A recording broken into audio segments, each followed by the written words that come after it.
சிறுவன் கடத்தல் வழக்கு பரபரப்பை ஏற்படுத்திய நிலையில் தற்போது அதன் எஃப்ஐஆர் விவரம் வெளியாகியிருக்கிறது. எனது மகன் கடத்தப்பட்டதை அறிந்து உடனடியாக 100 எண்ணுக்கு தொடர்பு கொண்டேன் என்று கூறியிருக்கிறார். மேலும் கலாம்பாக்கம் பகுதியில் சிறுவன் கடத்தப்பட்டதாகவும் இது தொடர்பாக அவரது தாய் லட்சுமி அளித்த புகாரில் பதிவான முதல் தகவல் அறிக்கை தற்போது வெளியாகியிருக்கிறது. தனது மூத்த மகன் தனுஷ் சென்னையில் சுயமரியாதை திருமணம் செய்து கொண்டார் என்றும் எஃப்ஐஆரில் பதிவாகியிருக்கிறது. அது மட்டுமல்லாது தனது மகனின் திருமணம் தொடர்பான தகவல்களை திருவள்ளூர் எஸ்பி அலுவலகத்தில் கடந்த 9ஆம் தேதி விளக்கமாக கொடுத்தேன் என்றும் அவரது தாயார் கூறியிருக்கிறார். மேலும் இது குறித்து கூடுதல் விவரங்களுடன் இணைக்கிறார் நமது செய்தியாளர் கிருஷ்ணா. கிருஷ்ணா, நீங்க எஃப்ஐஆர் விவரம் குறித்து முழு விவரங்களையும் பதிவு செய்யுங்க.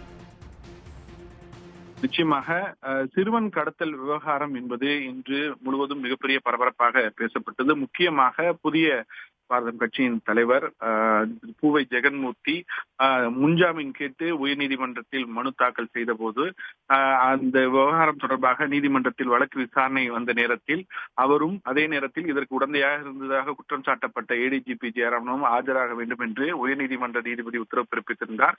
இருவரும் ஆஜரான பிறகு தரமாரியான கேள்விகளை நீதிபதி பூவை ஜெகன்மூர்த்தியிடம் கேட்டிருந்தார். ஒரு சட்டமன்ற உறுப்பினராக இருந்து கொண்டு கட்ட பஞ்சாயத்து செய்வதா, மக்களை இவ்வாறு ஏமாற்றுவதா உள்ளிட்ட பல்வேறு சரமாரியான கேள்விகளை எழுப்பி கண்டனத்தை தெரிவித்திருந்தார்.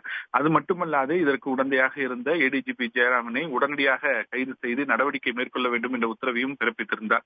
இந்த வழக்கு விவகாரம் என்பது கடந்த சில நாட்களாக மிகப்பெரிய ஒரு விவகாரமாக ஒரு பேசப்பட்டு வந்தது. குறிப்பாக இந்த விவகாரத்தில் கடத்தல் விவகாரத்தில் வழக்கு என்பது திருவாலங்காடு போலீசாரால் பதிவு செய்யப்பட்டு தொடர்ந்து விசாரணை என்பது மேற்கொள்ளப்பட்டு டிஎஸ்பி தலைமையில் பூவை ஜெகன்மூர்த்தியாரை கைது செய்ய நடவடிக்கை மேற்கொண்ட போதுதான் அவர் தலைமறைவாக இருந்தார். அப்போதுதான் பல தகவல்கள் வெளியாகி இதில் ஏடிஜிபி உள்ளிட்டோர் தொடர்பு இருப்பது தெரிய வந்தது. குறிப்பாக இதில் 6 பேர் கைது செய்யப்பட்டிருந்தார்கள். அதில் ஒரு ஓய்வு பெற்ற பெண் காவல் அதிகாரியும் இருந்திருக்கிறார். இவர்கள் கொடுத்த வாக்குமூலத்தில் தான் இதில் சட்டமன்ற உறுப்பினரான பூவை ஜெகன்மூர்த்தி மற்றும் ஏடிஜிபி ஜெயராம் ஆகியோர் தொடர்பு இருப்பது விசாரணையில் அம்பலமானது. இந்த பரபரப்பான வழக்கின் முதல் தகவல் அறிக்கை என்பது தற்போது வெளியாகி இருக்கிறது.